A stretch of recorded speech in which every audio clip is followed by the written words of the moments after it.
Agreed. And we have the stat line going across the bottom of our screens here.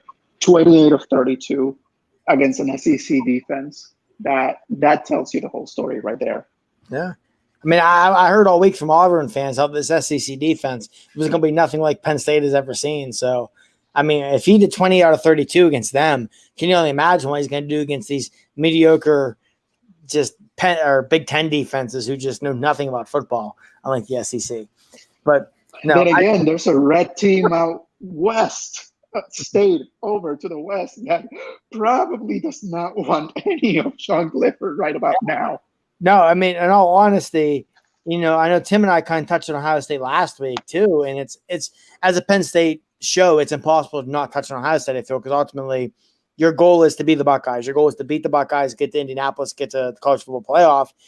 Through 3 weeks, Ohio State has looked very beatable. Their defense has looked very pedestrian against quarterbacks that, quite frankly, are not as good as Sean Clifford, against running back groups that, quite frankly, are not as good as Noah Cain and Kevon Lee and Devin Ford, and back in the fold, John Lovett, which was great to see John Lovett finally make his Penn State debut tonight and show some flashes, not just running the ball, but catching the ball in the backfield.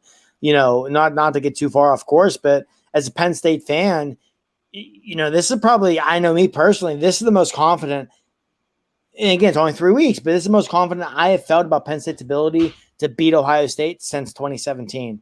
And I really do think that the Nittany Lions are capable of taking down the Buckeyes, even though that game is in Columbus this year, and playing for a Big Ten championship and making the college football playoff. So, it's definitely a very exciting time right now for Penn State fans. And that Mike Yurcich hire is just looking like an absolute home run thus far.